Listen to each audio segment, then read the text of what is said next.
3, 2, 1.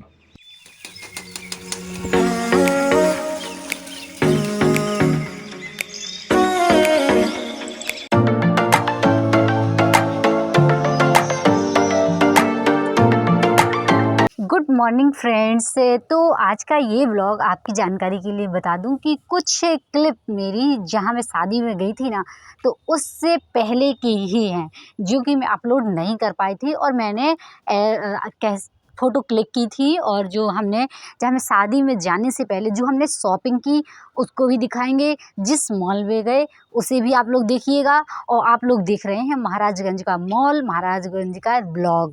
तो चलिए, आप लोग वो बहुत सारे ऐसे भी होते हैं का क्या मालूम कहाँ से देख रहे हो, तो ये चीज़ें आप लोगों को बताना ज़रूरी रहता है कभी कभी। तो चलिए हम अपने ब्लॉग को स्टार्ट करते हैं। सबसे पहले गुड मॉर्निंग, आप लोगों का दिन अच्छा जाए। और ठंड का मौसम आ गया है, तो सीधी सी बात है आप लोग भी अपना ख्याल रखिएगा। और चलिए आज के ब्लॉग में अब चलिए ब्लॉग को स्टार्ट करते हैं। आज हम बनाने वाले हैं आलू और गोभी के पराठे। तो हालांकि आलू के पराठे अलग से बनते हैं, गोभी के पराठे भी अलग से बनते हैं, लेकिन क्या हुआ कि मैंने मिक्स इस कारण से कर दिया, क्या सब्जी मुझे नाइट में बनाना था, तो कुछ आलू शेष रह गए थे, मैंने उन्हें कट नहीं किया था। और फिर इसकी वजह से मैंने उन्हें रख दिया था। तो फिर आज सुबह ही उन्हें आलू को चॉक करके डाल दिया। और ऐसे भी जैसे कि आप लोगों की जानकारी के लिए बता दूँ, गोभी को तो जैसे मैंने किस ही लिया है। आज मुझे लग रहा था कि चलो गोभी के पराठे बनाएंगे। तो चलिए हम स्टार्ट करते हैं ब्लॉग को। और मॉल में भी चलना बाकी का क्लिप जो मैं आप लोगों के साथ शेयर कर रही हूँ, और हम लोगों ने क्या क्या ख़रीदा था। हालांकि आप लोगों ने जो मेरा पिछला ब्लॉग है उसमें आप लोगों ने देख लिया होगा, लेकिन मैंने वो चीज़ आपको दिखाई नहीं थी कि हमने क्या ख़रीदा था। तो चलिए, परसों नरसों के दिन हमने क्या ख़रीदा था, तो वो चीज़ आप देख सकते हैं, आपने देख ही ली होगी। जो कि और हमने एक ब्लेज़र ख़रीदा था जो आपने देखा। और दो ब्लेज़र देखी थी, तो उनमें से जो मैंने पहन रखा है तो उसी टाइप का है, लेकिन वो दूसरा वाला दूसरी दुकान से मिला था। तो आज मैं कैसे बनाती हूँ आलू गोभी के पराठे, तो आप लोग देख सकते हैं हमारे यहाँ कैसे बनते हैं। तो हालांकि जैसे मैं किस चुकी हूँ, इसके बाद मैंने सारा इंग्रेडिएंट मिला दिया है। और जैसे कि थोड़ा बहुत मुझे टमाटर आधा रखा था, तो उसको भी टमाटो डाल दिए। और धनिया है, सौंफ है, और वगैरह मिर्च वगैरह डाल दिया, और इसे किस लिया। किसने के बाद फिर इसे अब हम पूरा थोड़ा सा ऑयल लेके इसे फ्राई कर देंगे, और अच्छे से थोड़ा सा भून लेंगे। भूनने के बाद फिर जब ये पेस्ट अच्छा सा तैयार हो जाएगा और थोड़ा पक जाएगा, फिर इसके बाद हम बनाएंगे। और इसमें मैंने जी आप देख सकते हैं, प्रीति को देखिएगा कि बैठ के वो भी कुछ काट रही है सब्जियां वगैरह। मौसम सब स्वेटर पहने हैं, ठंड से बचकर रहिए। लोग देख पा रहे होंगे 4 से 5 लौंग डाली हैं, और ज़ीरा वगैरह भी मैंने डाल दिए हैं। तो मुझे ऐसा लगता है मेरे ब्लॉग को एमपी से भी देखा जाता है और यूपी से भी। तो कभी कभी जब आप लोग कमेंट करते हैं तो मुझे अच्छा लगता है। और थोड़ा सा ये है कि मेरे ब्लॉग को थोड़ा शेयर भी कर दीजिए करिए, ताकि क्या है कि कम से कम ये हो कि मुझे भी लगे कि हाँ मैं भी कुछ कर रही हूँ। तो ये थोड़ी सी खुशी मिलती है जैसे ही। तो जो खुद का एक सेटिस्फेक्शन होता है वो चीज़ बड़ा अलग ही रहता है। और तो बस मेरे ब्लॉग को लाइक, सब्सक्राइब और शेयर ज़रूर कर दीजिए करिए। और अगर ब्लॉग पे आ जाते हैं तो प्लीज़ एक छोटा सा कमेंट ज़रूर छोड़ें, जिससे मुझे ये लगे कि आप लोगों मेरी फैमिली जो है मुझसे जुड़ी हुई है। जैसे कि यदि रहता है कोई भी हो, यदि घर में सभी एक दूसरे से बात करते रहते हैं ना, तो ये रहता है कि चलिए सभी एक दूसरे का ख्याल रख रहे हैं और थोड़ा अच्छा लगता है। तो बस यही है कि कमेंट ज़रूर कर दीजिए करिए और ब्लॉग में। हाँ, और चलिए तो बने रहिए, गर्मा गर्म बनाने वाले हैं गोभी के पराठे। और चलिए देख सकते हैं, अब मैंने ये प्याज वगैरह थोड़ा सा डाल के भूंज ली है। भूनने के बाद में अब ये सब सारा डाल दूंगी उसमें। तो बस ये है, जब ये पक जाएगा और थोड़ा सा इसमें मसाला भी ऐड कर देंगे हम। जैसे कि जनरली मेरे ये चार तो रहते ही हैं, जो 4 मसाले जो जनरली मैं डालती हूँ। तो सबसे पहले जैसे धनिया है, मिर्च है और हल्दी है, ये तो 3 हो ही है कंपलसरी। इसके बाद आज थोड़ा सा एक्स्ट्रा हुआ, और नमक तो ये कॉमन बातें हैं, 4 चीज़ें कॉमन हो, मतलब ये चीज़ें तो जनरली हैं, कुछ और आप एक्स्ट्रा डालें या ना डालें। और बाकी के अपने इच्छा अनुसार कभी कभी धनिया होती है तो ठीक है, यदि नहीं होती है तो कोई बात नहीं, खड़ी धनिया भी कभी कभी भून के अच्छे से पीस के डाल दें तो उसमें टेस्ट आ जाता है। अभी ठंडियों का मौसम है तो अब हर सब्ज़ी अच्छी आ रही है और धनिया वगैरह, हरी धनिया है, हर चीज़ अब मिल जाती है आसानी से। तो बस यही है इसी का। तो चलिए, गोभी के पराठे आप लोगों को भी खुशबू आ रही होगी अच्छी। मैं भी बहुत सारे ब्लॉग अब देखने लगी हूँ तो मुझे अच्छा लगा करता है। तो मेरा ये पिछला चैनल था तो मैंने काफ़ी टाइम से इसमें वीडियो नहीं डाले थे, तो फिर मैंने सोचा क्यों नहीं, जब मैं कुछ कर ही नहीं रही तो फिर मैं अपने लिए मैं वीडियो ही अपना, ये ब्लॉग ही अपना कंटिन्यू करूँ। तो बस इसी पर्पज़ से मैं अपना ब्लॉग कंटिन्यू कर रही हूँ और आप लोग देख सकते हैं। तो फाइनली ये भुन ही गया है अच्छे से, आप देख पा रहे होंगे एकदम सॉफ्ट हो गया है। और क्योंकि जब सॉफ्ट हो जाएगा तभी तो हम रोटी में बेल पाएंगे, नहीं तो फिर बनेगा ही नहीं। और मैंने अभी तक किसी को बताया, तो अब देख पा रहे होंगे आप कि चलिए अब हम लोगों के ये मॉल ये है वी मार्ट, वो था वी बाज़ार। पहले हम जो गए थे तो वो वी बाज़ार गए थे। तो आप लोग देख ही पा रहे होंगे कि अब हम लोग मॉल पर घूम रहे हैं। हम गए थे वी मार्ट, पहले हम गए थे वी बाज़ार, जैसे कि मैंने पहले बता दिया आप लोगों को। और ये देख सकते हैं आप महाराजगंज का वी मार्ट। हालांकि जैसे कि आप लोग जानते ही हैं, आजकल मॉल सब कहीं खुल गए हैं। मॉल में हर चीज़ें आपकी छोटी बड़ी सारे सामान मिल जाते हैं, जो चीज़ आप लेना चाहें, लहंगे से, लेस से, कैरी बैग से और हैंड बैग से, जाने क्या क्या कितने ही सारे कपड़े हैं और जो आप चाहें। बशर्ते ये है कि मॉल मुझे लगता है कि थोड़ा सा कॉस्टली होता है दुकानों की अपेक्षा, और वो लोग गिफ्ट भी प्रोवाइड कराते हैं। बहुत सारा सामान रखा रहता है, जिसे जो लेना है वो ले सकते हैं, बस ये रहता है। तो आप लोग महाराजगंज का मॉल आप देख सकते हैं, ये है वी मार्ट। और हालांकि सेम ही रहते हैं हर सामान, बस ये है कि माल आता रहता है और बिकता रहता है। मॉल में ज़्यादातर छूट बोलते, ये छूट दे रहे, वो छूट दे रहे, तो आप लोग समझ पा रहे होंगे कि वो छूट कहीं ना कहीं कंसेशन उसी हिसाब से होता है। बहुत अच्छी हर सारी चीज़ें मिल जाती हैं। और चलिए, तो यहाँ जो था, तो आप लोग सामान खरीदेंगे तो आपको गिफ्ट भी ऐसा कुछ मिलेगा वी बाज़ार में, इसमें तो मुझे जानकारी नहीं थी। तो चलिए, अब मैंने पराठे स्टार्ट कर दिए हैं अपने बनाना, और मैंने शुरुआत का पहला पराठा ये बनाया है। और मैंने सोचा कि चलिए, तो फिर ये पहले मैंने बेल दिया, फिर इसके बाद मैंने उसे फ़ोल्ड कर दिया। फ़ोल्ड करने के बाद आप लोग देखें कि अभी वो शेष रह गया है, तुरंत ही उसका पेस्ट निकल आता है। तो इस वजह से फिर पेस्ट की वजह से फिर उसको मैंने हटाना ही पड़ता है, क्योंकि फिर ऐसा फिर कुछ बना भी नहीं सकते, चिपकने लगता है इस वजह से। और फिर मैंने दूसरा पराठा बनाया और बढ़िया, और फिर खाए। और हालांकि मैंने तो अभी नहाया धोया नहीं था, मैं तो ऐसे ही बना लिया। और फिर इसके बाद नहा धो के बढ़िया फुर्सत से, क्योंकि काम डले रहते हैं ना तो फिर मज़ा नहीं आता है, इस वजह से पहले पूरा बना लो अच्छे से, फिर इसके बाद पूरा फिर एक क्लीन करो, किचन क्लीन हो जाए, रूम क्लीन हो जाए जितनी। हालांकि पहले ऐसा हुआ करता था कि लोग नहा के ही किचन में जाते थे, बल्कि पहले पानी भी बाहर जाते थे भरने के लिए। और फिर इसके बाद मतलब बहुत सारी प्रोसेस होती थी, लंबा स्ट्रगल रहता था। लेकिन अब तो जैसा भी रहता था, वो समय था अलग है, वो शरीर अलग था, उन लोगों की मजबूती अलग थी। और हम लोगों को थोड़ी सी मैं जल्दी एडिट कर रही हूँ क्योंकि बहुत ठंड लग रही है छत में, और मुझे 2 घंटे प्रॉपर, 2 से ढाई घंटे तो प्रॉपर चाहिए। और ब्लॉग तो डेली बनाती हूँ। और चलिए, आज आप लोगों से बात कर ली जाए। तो मैंने जो कहा था आपके पिछले वीडियो में कि कुछ बातें शेष रह गई हैं, और तो क्यों ना मैं कुछ बातें शेष जो हैं पूरी कर लें। तो सबसे पहले आप लोगों से बता दूं कि जिस शादी में मैं गई थी तो वो मेरे मकान मालिक की मतलब मकान मालिक के लड़के की शादी है। वो लोग बहुत अच्छे हैं, बिहेवियर उनका बहुत अच्छा है।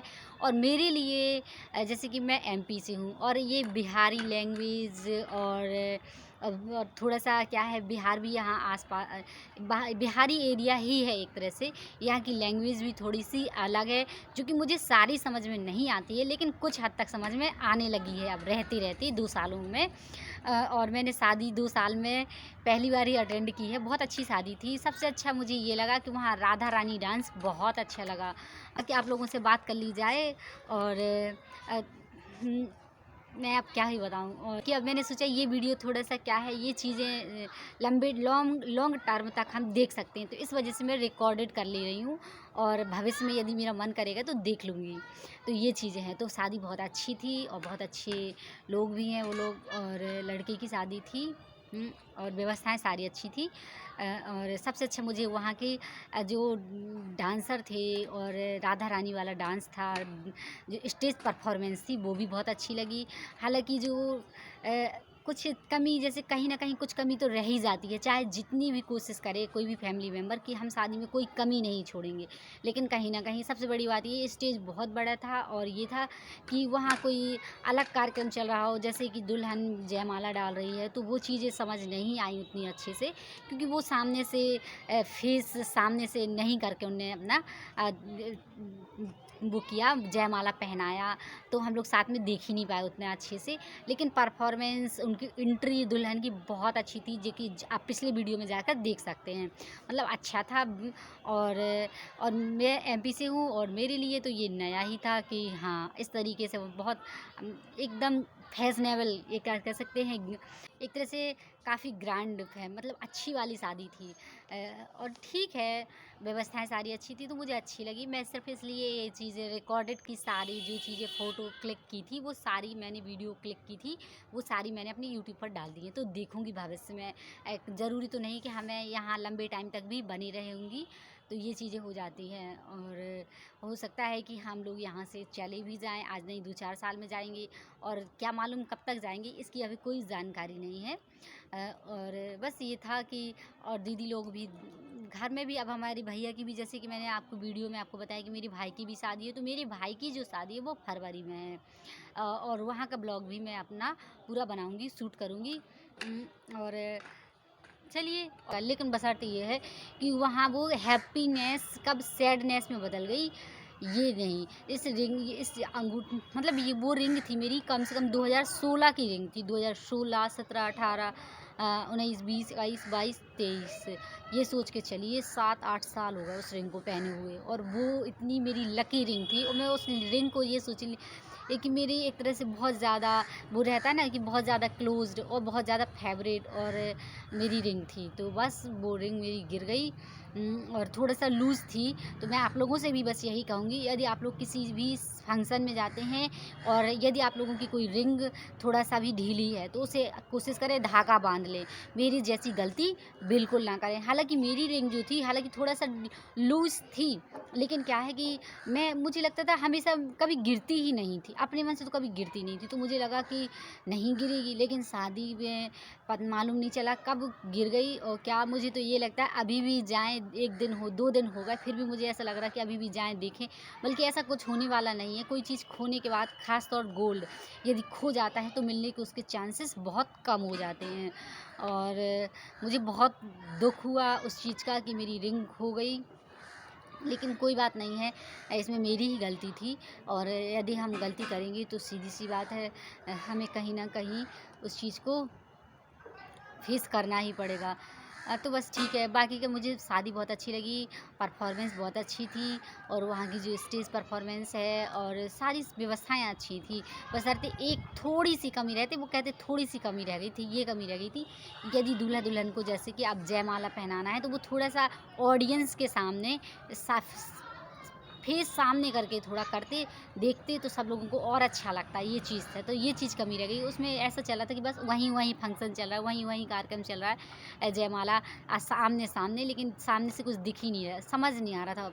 और बहुत सारी भीड़ हो गई, चारों तरफ से लोग आ जाए ना, तो फिर ऐसा हो जाता कि वो स्टेज एकदम ट्रैफिक में बदल जाती है, वो चीज़ हो गई थी उसमें। ठीक है, बाकी का तो और सब कुछ अच्छा था। और बस करिए, उसे अच्छे से कर लीजिए, सही कर लीजिए। अंगूठी है तो उसमें धागा बाँध लीजिए, और यदि कुछ गोल्ड की कोई चीज़ पहने हैं तो अलर्ट रहिए। और कोशिश तो सबसे, यदि ज़्यादातर तो आजकल आप लोग जानते हैं कि ज़्यादातर गोल्ड लोग अब पहनते ही नहीं, फंक्शन में ज़्यादातर आर्टिफिशियल पहनते हैं, तो बस आर्टिफिशियल सबसे बेस्ट है। और मैं भी कोशिश आर्टिफिशियल ही पहनना चाहिए, मैं सभी को एडवाइस दूँगी कि क्या है कि अगर कोई चीज़ खो जाती है ना, तो दुःख नहीं होता है, और अपने मन में खेद नहीं रहता कि चलिए हमसे कुछ मिस्टेक हो गई, तो ये चीज़ होता है। आर्टिफिशियल पहनो, बस आओ जाओ, कुछ गिर भी जाए तो कोई दिक्कत नहीं, बिंदास घूमो, बिंदास खाओ पियो, और टेंशन फ्री रहो। और यदि गोल्ड पहनी हो तो आपको टेंशन रहेगी कि हाँ ये चीज़ गिर ना जाए, ये कुछ हो, ये तो ये चीज़ें हो जाती हैं। तो एन्जॉय में कहीं न कहीं कमी आ जाती है। तो वो एन्जॉयमेंट में, लेकिन मैंने तो खूब एन्जॉय किया और एन्जॉयमेंट में मेरी कमी नहीं आ गई, लेकिन मेरी चीज़ खो गई, तो मेरी रिंग खो गई। तो उससे मुझे बहुत दुःख पहुँच गया और दुःख हुआ भी। चलिए मिलते हैं नेक्स्ट ब्लॉग में, और आई होप आप लोगों की अच्छी तैयारी चल रही है। कैसे लगता है, तो सबसे पहले बस यही कहूँगी कि आप लोग जल्दी से सब्सक्राइब कर लीजिए और थोड़ा सा मुझे भी प्रेम स्नेह दीजिए, ताकि मुझे भी अच्छा लगे कि मेरी फैमिली भी बड़ी हो रही है। और जब कोई भी हो, अगर कोई प्रयास करता है और मेहनत करता है, तो मुझे लगता है कि उसका कुछ ना कुछ उसे आउटपुट मिलना चाहिए। तो मैं भी उम्मीद कर सकती हूँ कि मुझे भी कुछ ना कुछ आउटपुट मिलना चाहिए। और वीडियो रिकॉर्ड करना, बोलना, जगह ना मिलना मेरे लिए तो अब कोई छोटी बात नहीं है, बड़ी ही बात है। मैंने कहा चलो ब्लॉगिंग करके भी देख लेते हैं। तो बस यही था, मेरा पुराना चैनल डला हुआ था, मैंने जो कि छोड़ दिया था। तो फिर मैंने सोचा क्यों ऐसे ही है, इससे अच्छा क्यों ना ब्लॉग करके देख लेते हैं। तो फिर मैंने इसी पर्पज़ से अपना ब्लॉग फिर से स्टार्ट कर दिया है। और आप लोगों से उम्मीद करती हूँ कि आप लोग मेरे ब्लॉग को सपोर्ट करें। और यदि यूट्यूब पर ब्लॉग बनाना है तो वो लोग भी बना सकते हैं। यदि जानकारी चाहिए तो पूछ सकते हैं कमेंट में। आप जब तक के लिए मेरा पार्ट टाइम कह सकते हैं, एक साइड हसल कह सकते हैं, तो मैं इसी को ही कंटिन्यू करूँगी, क्योंकि मैं कुछ करती नहीं हूँ, तो सीधी सी बात है। और मेरा स्वभाव जो रहा है हमेशा कुछ ना कुछ करने का रहा है। हालांकि मुझे लगता है कि टाइम किल हो रहा है और मुझे सपोर्ट आप लोग कर ही नहीं रहे हैं, तो मुझे अच्छा नहीं लगता है। और सब लोग मुझसे बोलते हैं आप में कोई बात ही नहीं है, तो कि आपको कोई सब्सक्राइब क्यों करेंगे और लाइक क्यों करेंगे। तो जैसा भी हो, तो अपनी खुशी के लिए कर लेती हूँ और ब्लॉगिंग, और बस अपने ही वीडियो बाद में रिपीट करके देख पाऊँगी। मुझे कोई उम्मीद अभी भी नहीं, पहले तो थी कि हाँ होगा, लेकिन अब मुझे ऐसा लगता है कि क्या मालूम होगा भी कि नहीं होगा।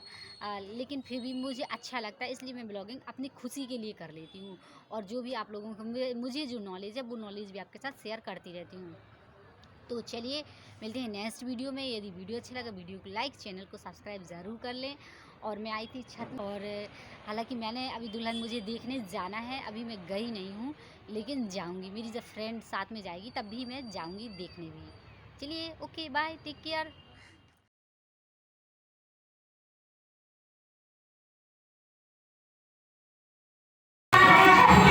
तो यहीं तक, और किसी कारणवश मेरा ब्लॉग अच्छा लगा है तो चैनल को सब्सक्राइब